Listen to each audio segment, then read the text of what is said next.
السلام علیکم۔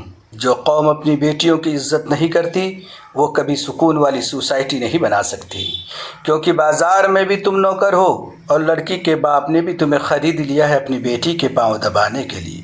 نوجوانوں، خدا نے تم کو جوانی اس لیے عطا فرمایا ہے کہ تم دنیا میں اپنی جوانی کی لعنت کرو، دنیا میں اپنی جوانی کی توہین کرو۔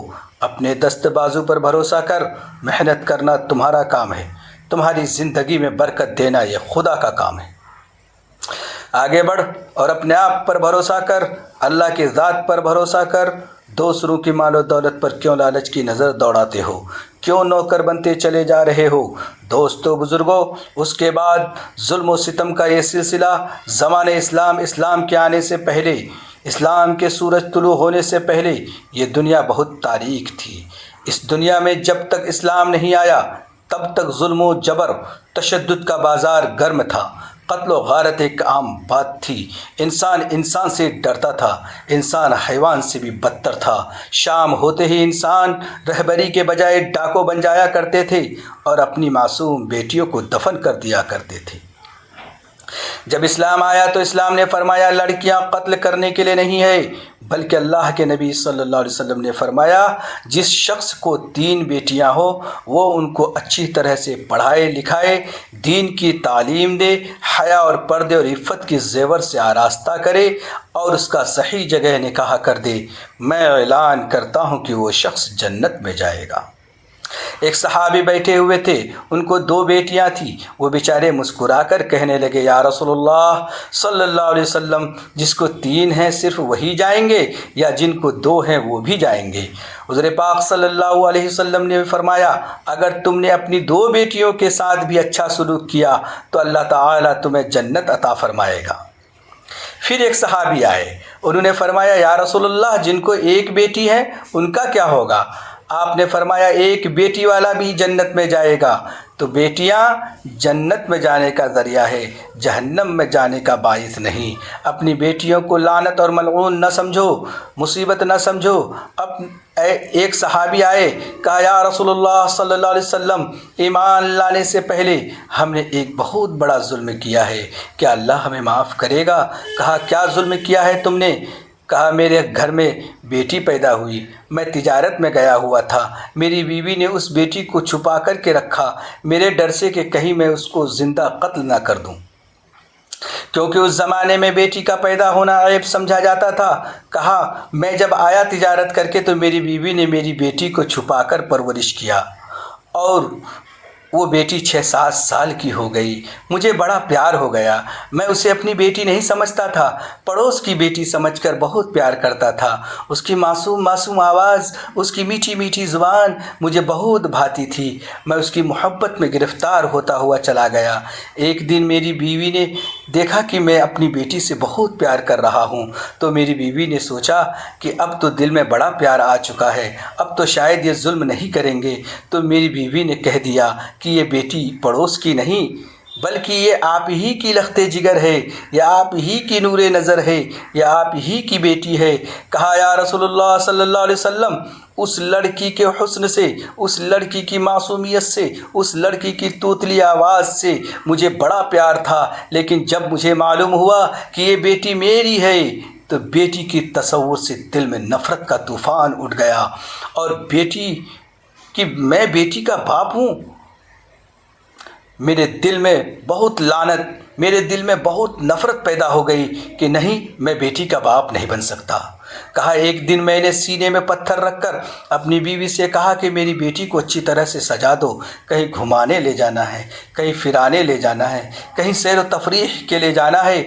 ان کی بیوی نے اس بیٹی کو تیار کیا۔ صحابی فرماتے ہیں کہ زمانے جاہلیت میں نے اپنی بیٹی کو ساتھ لیا اور باہر جا کر زمین کھودنے والا فاوڑا لیا اور ہم چلے گئے۔ بیٹی پوچھتی ہے ابا جان کہاں جا رہے ہو؟ یہ کاندھے پہ یہ بوجھ لے کر کیوں جا رہے ہو؟ کہا وہ بیٹی پورا راستہ پوچھتی رہی بابا کہاں جا رہے ہو، کہاں جا رہے ہو؟ میں کچھ نہیں کہہ سکا، چلتا گیا ایک ویرانی جنگل میں پہنچا۔ وہاں میں نے اپنی بیٹی کو کنارے بیٹھا دیا اور اپنی ہی بیٹی کو زندہ دفن کرنے کے لیے قبر کھودنے لگا۔ قبر کھودتا تھا مٹی اچھل اچھل کر میری داڑھی اور میرے بالوں پر آ جاتی۔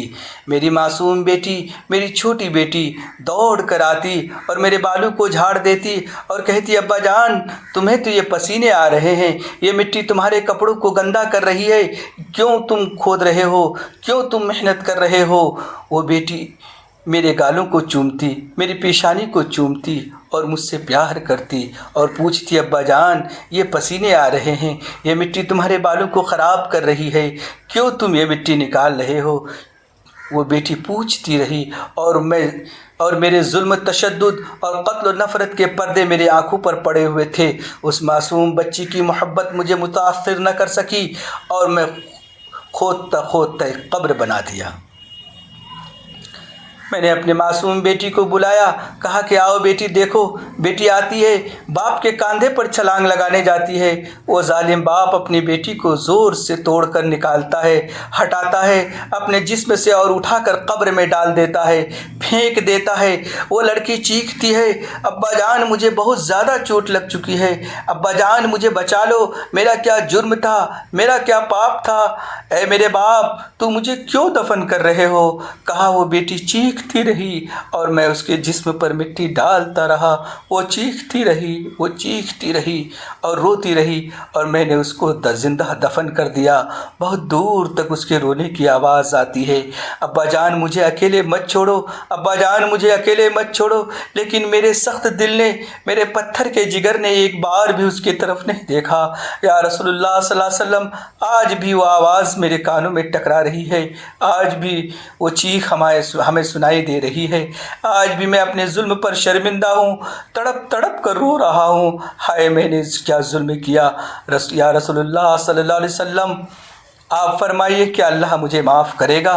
اللہ کے نبی صلی اللہ علیہ وسلم نے فرمایا کہ وہ جرم، وہ گناہ تم نے اپنے ایمان کی حالت میں نہیں کیا تھا بلکہ کفر اور شرک کی حالت میں کیا تھا۔